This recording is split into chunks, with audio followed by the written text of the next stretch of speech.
Muy buenas noches, bienvenidos a Odisea. Hay una expresión que se utiliza en muchos campos, pero se utiliza muchísimo en el periodismo. Es una expresión anglosajona, en inglés, que usted debe haber escuchado muchas veces, que es off the record. ¿Qué es el off the record? Son las expresiones de distintas fuentes que se manifiestan a través de los medios, que los periodistas capturamos, registramos, sin identidad, escondidas detrás del anonimato.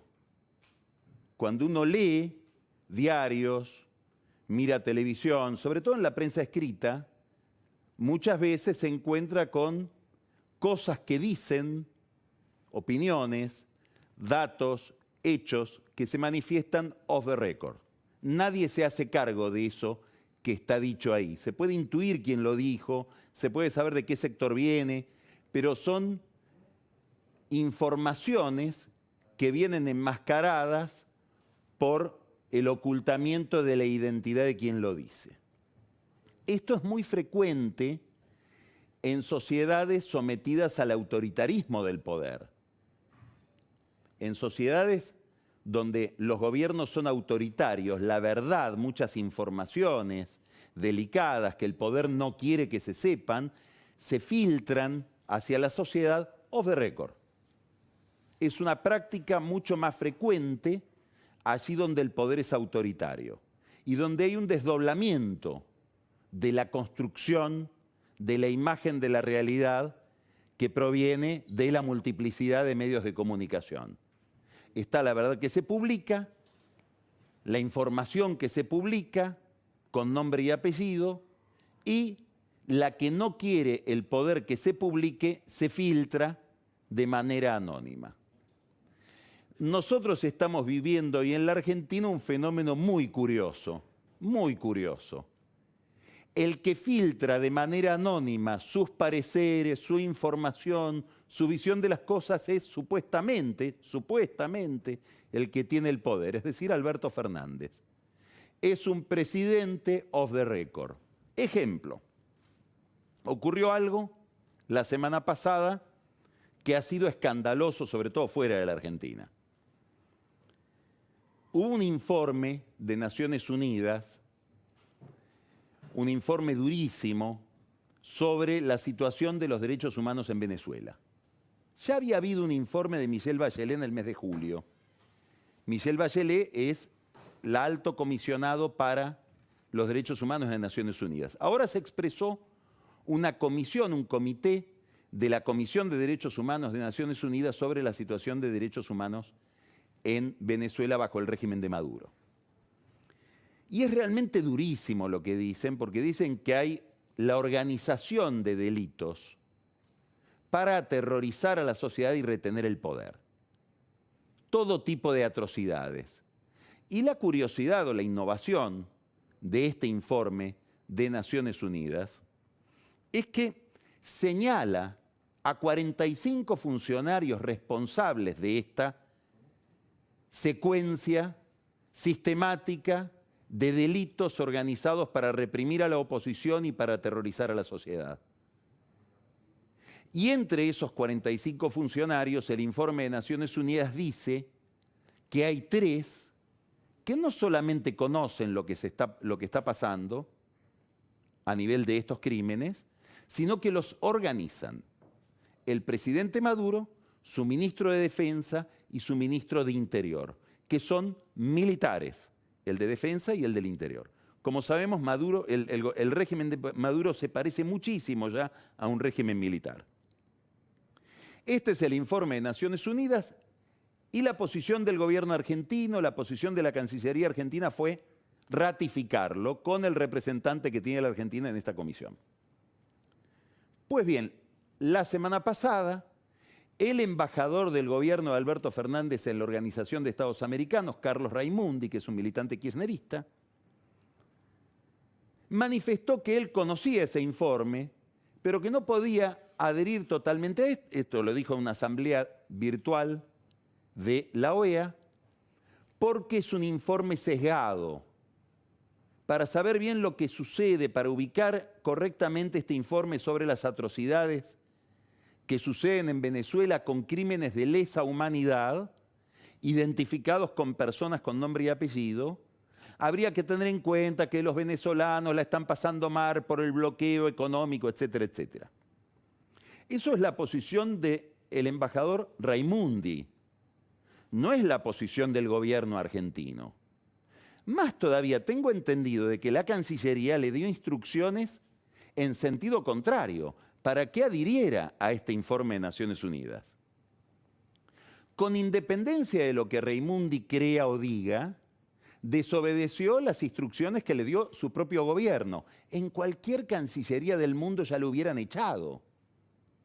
Él sigue siendo embajador en la OEA y lo único que sabemos es que, off the record, desde la Casa Rosada se deja trascender que esas no eran las instrucciones que tenía, ni es mucho menos la posición del presidente Fernández sobre el informe de Naciones Unidas.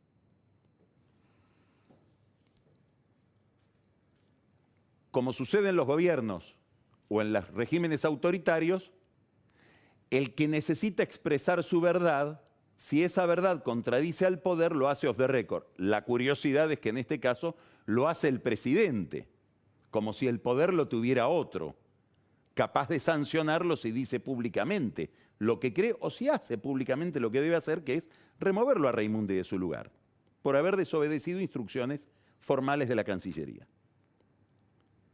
Otro caso.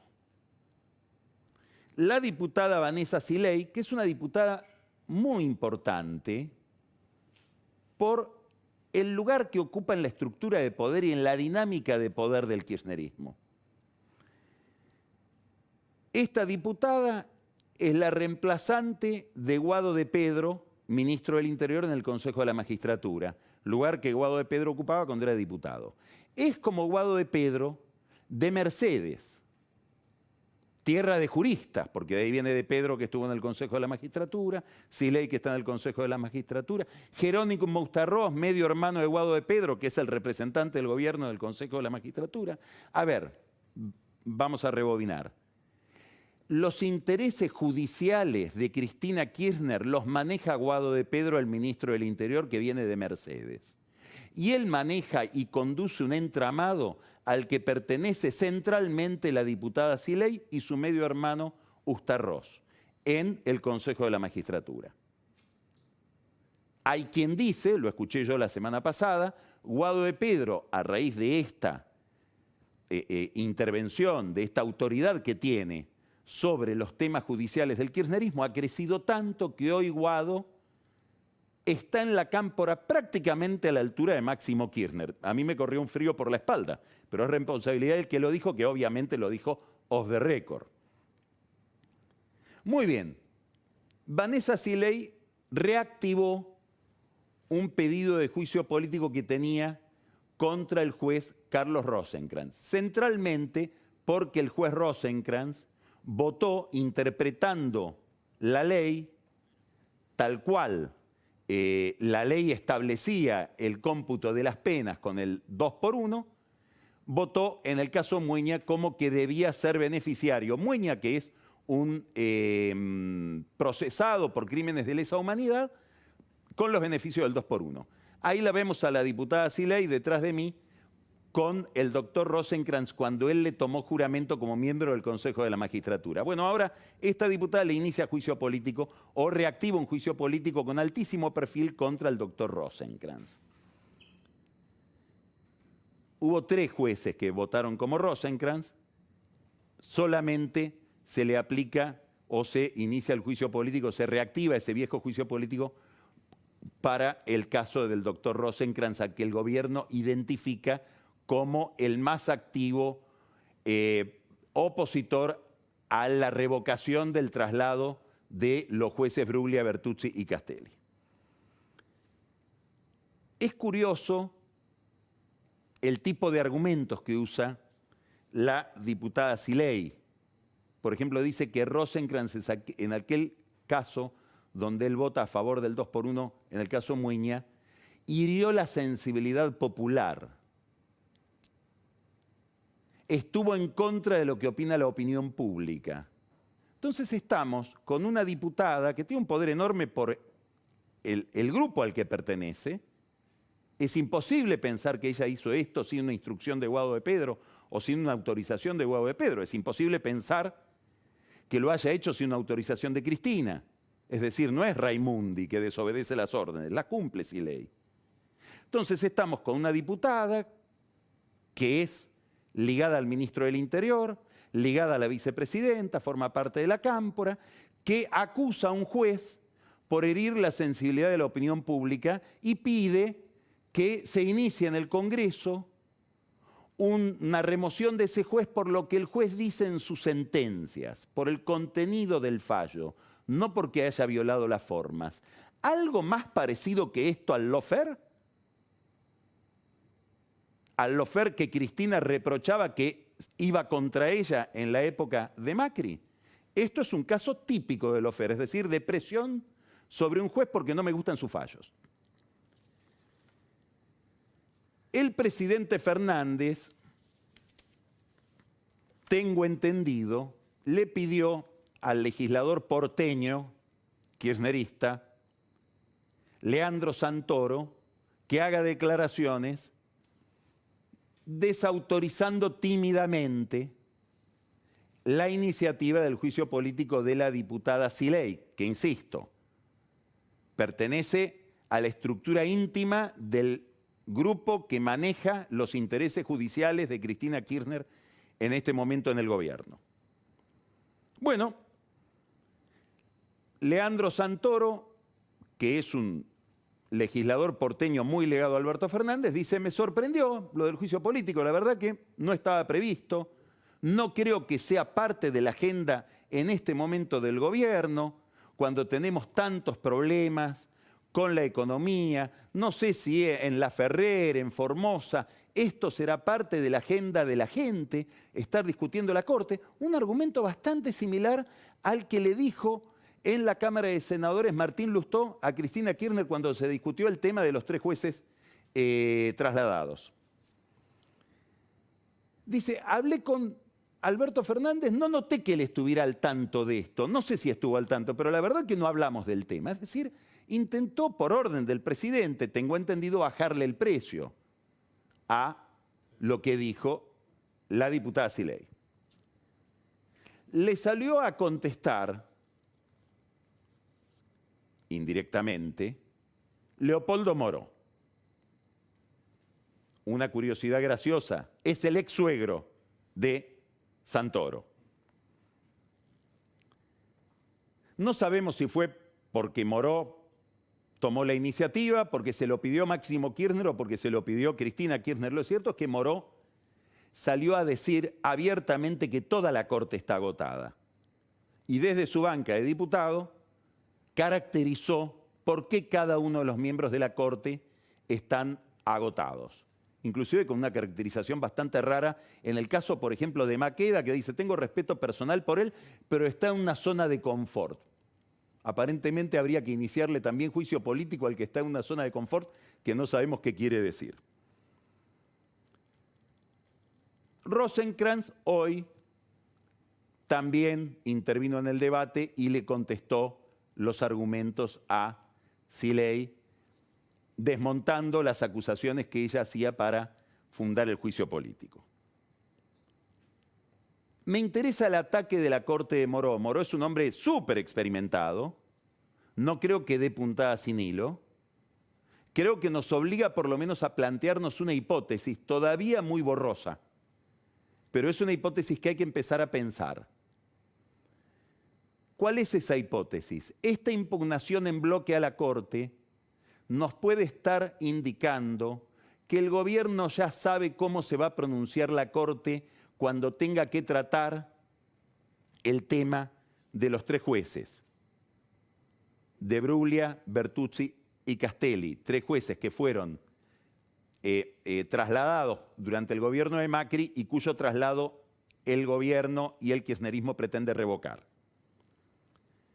Es muy probable que supongan, probablemente con buena información, que ya hay 2 personas, 2 jueces de la Corte, Rosati y Maqueda son amigos entre sí porque además los dos fueron constituyentes en el 94, ya tienen una especie de borrador o empiezan a tener un borrador respecto de por dónde encarar. Son dos de los tres jueces, el otro es Lorenzetti, que convalidaron estos traslados, no en una sentencia, sino en una acordada, la célebre acordada 7. Faltaría otro juez para que se configure una mayoría que le dé la razón a los jueces trasladados y no al gobierno. ¿Cuál es la hipótesis que digo que se podría estar configurando o que borrosamente podemos empezar a intuir o por la que tenemos que preguntar? Si esta impugnación tan dura de Moró, que es Cristina, que es Máximo, a la Corte, no significa que nos están adelantando que este fallo no lo van a cumplir. No sería una sorpresa, porque en Santa Cruz estuvieron muchísimo tiempo sin cumplir con el fallo que les obligaba a reponer justamente en su cargo al fiscal de Estado, el doctor Sosa. Finalmente, para no cumplir con el fallo, disolvieron el cargo y dijeron, bueno, ya es abstracto porque no hay dónde reponerlo. Durante mucho tiempo, el gobierno de Santa Cruz, encabezado por Kirchner, desobedeció un fallo de la Corte. ¿Puede ser que estén pensando en el kirchnerismo, en agarrarse de algún considerando del nuevo fallo para decir, bueno, interpretamos que nos dijeron esto y por lo tanto seguimos adelante con la remoción de estos jueces en el lugar donde los colocaron? Todos estos son signos de interrogación que estamos obligados a abrir, no son pronósticos, son inquietudes que uno se va formulando cuando empieza a ver este ataque sistemático de el kirchnerismo, en este caso, encarnado en Leopoldo Moró, sobre la Corte. Nos queda como balance, ¿a quién le tengo que hacer caso cuando me pregunto qué opina el oficialismo en todo esto? ¿Al diputado porteño Santoro, que intenta expresar lo que piensa Fernández? Y yo les puedo asegurar que cuando Fernández llegó al poder, en el entorno de Fernández y para el propio Fernández, la Corte no era un tema. La Corte se ha ido transformando en un tema a medida que Cristina Kirchner vio que su futuro judicial dependía muchísimo de la Corte. A ver, si miramos muy por debajo, lo que está mirando Cristina Kirchner cuando mira cómo esta Corte resuelve el tema de los tres jueces, es un adelanto, una primera señal de cómo podría estar fallando esta Corte en el caso Tesur, en el caso Los Sauces, en el caso de Vialidad, es decir, en muchas de las causas que tiene Cristina Kirchner a consideración de estos jueces. Esto es lo que se está discutiendo. En realidad, lo de Bertuzzi, Bruglia y Castelli es el campo de batalla de otras batallas que todavía la vicepresidenta, el lapsus es interesante, la vicepresidenta tiene que dar en ese campo que es la Corte. En el caso Raimundi, Alberto Fernández dice lo que él piensa off the record. En el caso de la Corte, trata de hablar a través de Santoro y Moró lo desautoriza. ¿Por qué todo esto es importante? No solamente por el tema judicial. Todo esto está pensado de tal manera, tiene un modus operandi, esto de que hay un poder que actúa y otro poder que es el poder del presidente que habla off the record, que lo único que logra es crear incertidumbre. Es decir, en un diseño de poder como este, la incertidumbre no es un accidente, es un objetivo. Esto es lo que se ve en el mercado cambiario. Esto es lo que une, una de las cosas que une, no es la única, este problema político que lo vemos sistemáticamente en relación con la justicia y que parece ir agudizándose, porque a Fernández le están creando un problema con la Corte que lo va a pagar él en actos de gobierno. Vamos a ver qué hace la Corte con los dineros que la nación le está sacando a la ciudad. Vamos a ver qué hace la Corte si un día a Fernández se le ocurre subir las tarifas. Vamos a ver qué hace la Corte en toda la agenda que puede tener la Corte respecto de la administración, no de los problemas judiciales de Cristina. Esto es lo que está viendo también Fernández. cuánto de la cuestión judicial de Cristina le afecta al gobierno a él. Pero además esto se proyecta sobre la economía porque es el gobierno una usina de incertidumbre con un presidente que habla off the record.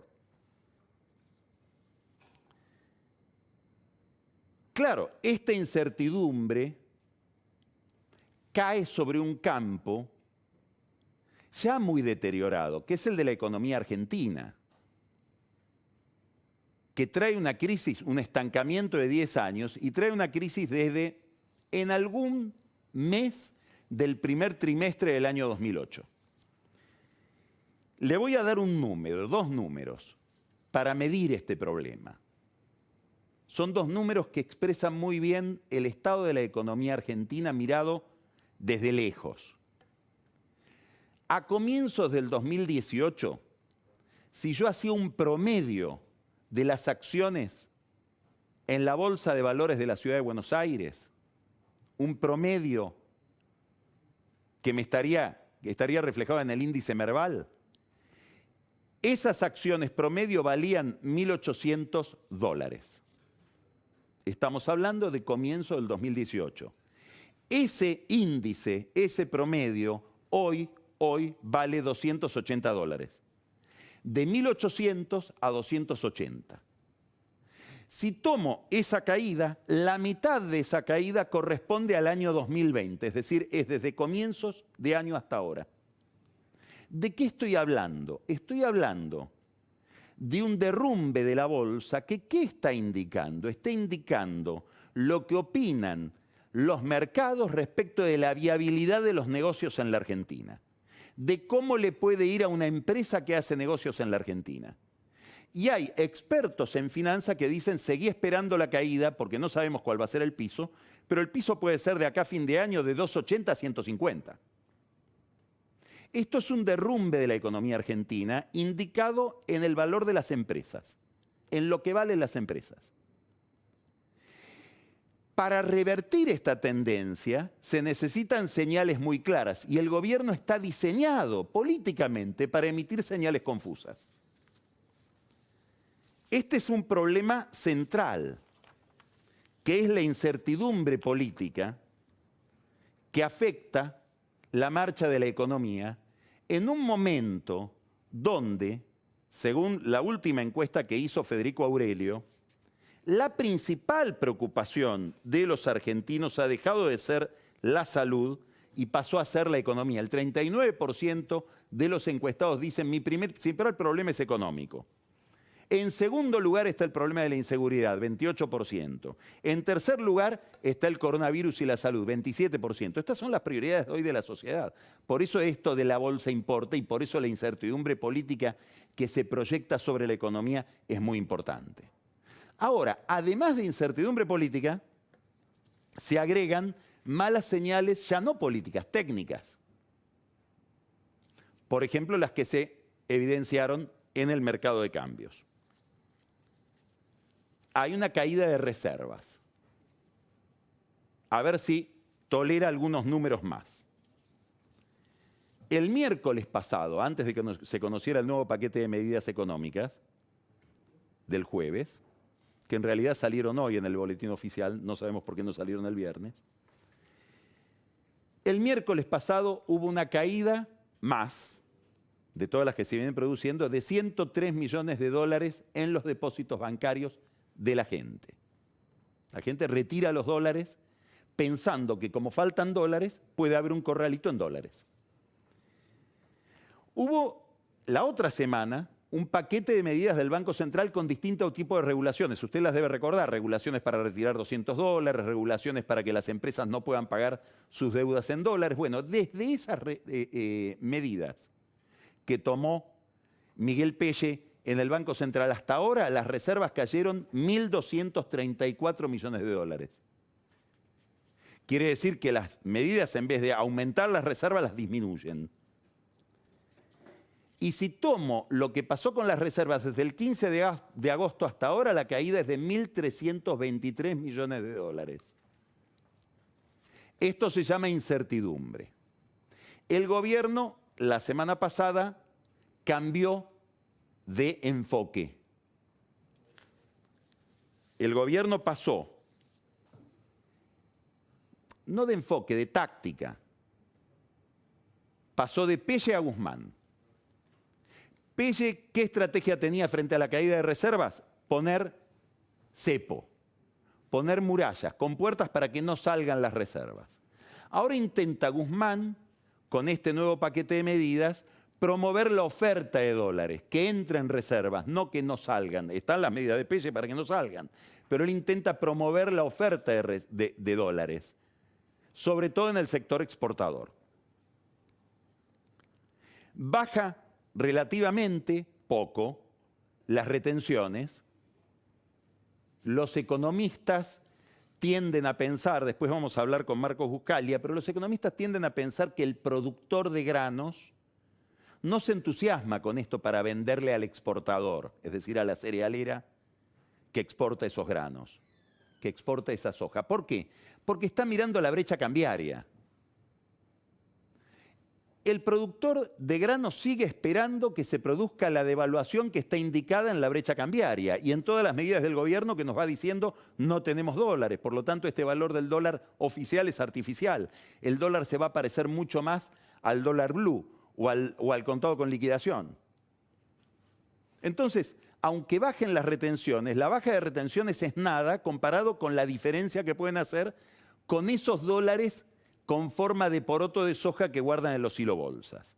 El que sí puede tener un estímulo para ofrecer dólares es la cerealera, porque acá el gobierno tomó una medida muy importante. Revierte una medida de Macri. Macri había establecido, había terminado con un diferencial de retenciones que hay entre el productor de granos y la cerealera que convierte esos granos en aceite. En un negocio de margen muy pequeño, al disminuir esa diferencia, creó problemas en muchas cerealeras. Por ejemplo, en Vicentín. Los de Vicentín cuentan que uno de los problemas que tuvieron fue esa eliminación del diferencial de retenciones puesto en funcionamiento por el gobierno de Macri. Ahora el gobierno de Alberto Fernández repone ese diferencial. Quiere decir que las grandes cerealeras, que en realidad en general son multinacionales, que son las aceiteras, las que producen, muelen el grano y hacen el aceite de soja, están con la posibilidad durante un periodo de vender ese aceite con menos retención. Y es probable que quieran liquidar los granos que tienen estoqueados, que tienen almacenados, el productor difícilmente le venda nuevos granos, para vender el aceite de soja. Acá hay una figura que no hay que dejar de mirar, se llama Roberto Urquía. Es uno de los líderes de la industria aceitera, es el dueño de Aceitera General Dehesa, cuyo cuñado es un hombre muy amigo del gobierno, es Miguel Acevedo, presidente de la UIA. ¿Está el gobierno intentando seducir sectores con estas medidas? Puede ser. Ahora acá se plantea una situación muy interesante. El 9 de julio, Alberto Fernández convocó a 6 grupos, 6 entidades empresarias, entre ellos la rural, para dar una imagen de unidad nacional y de convergencia de sectores detrás de la recuperación económica.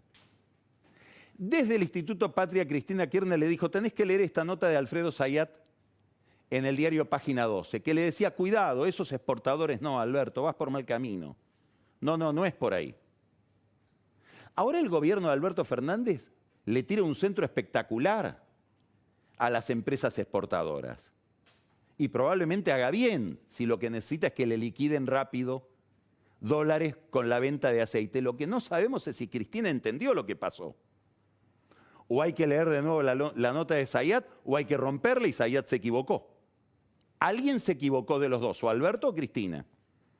No sabemos si se equivocaron off the record o on the record.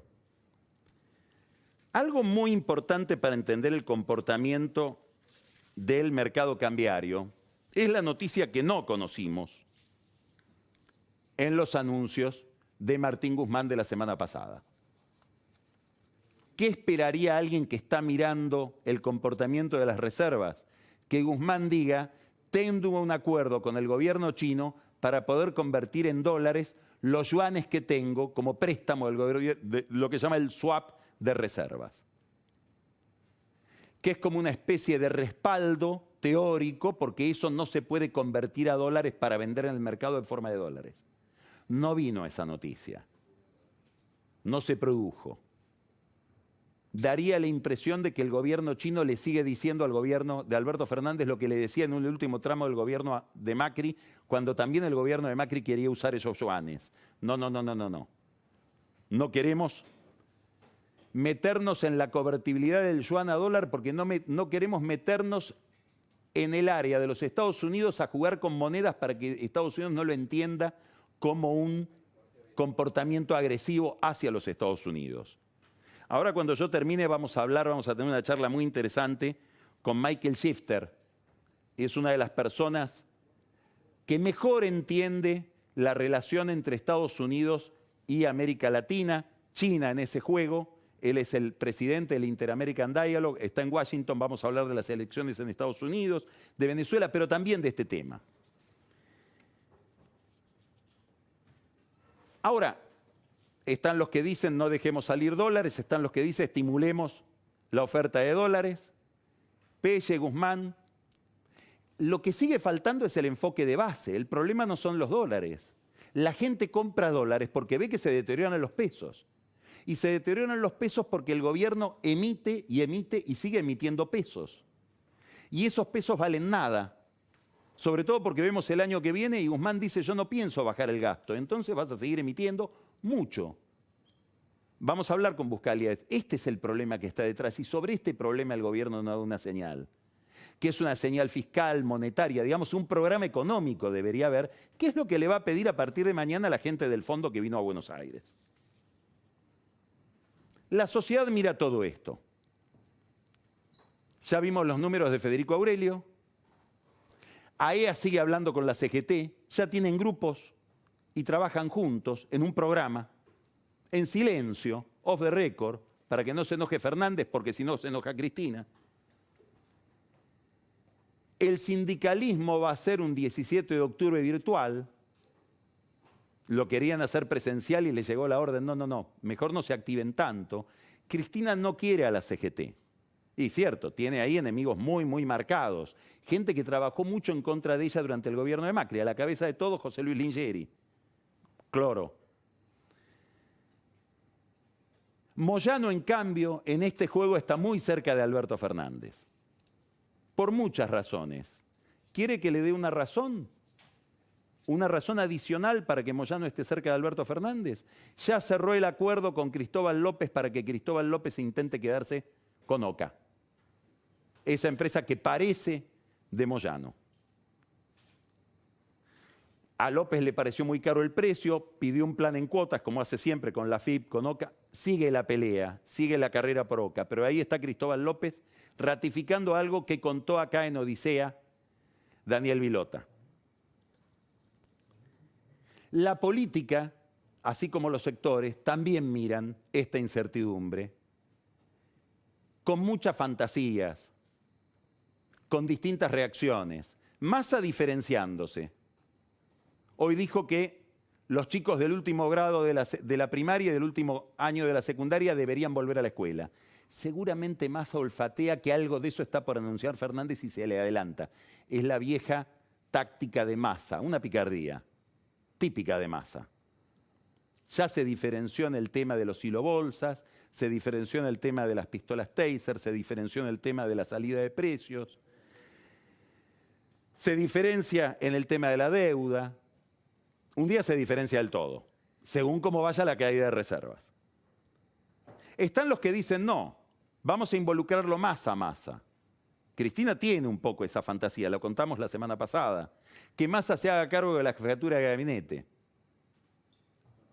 Y los amigos de Massa le dicen, ni loco, Sergio. No, vos esperá. Claro, si Massa se hace cargo de la jefatura de gabinete, el presidente de la Cámara de Diputados, ¿quién sería? Máximo Kirchner. Y tendríamos a Máximo Kirchner en la línea sucesoria. Y si viene una catástrofe, ¿Máximo Kirchner sería presidente? empezamos Odisea.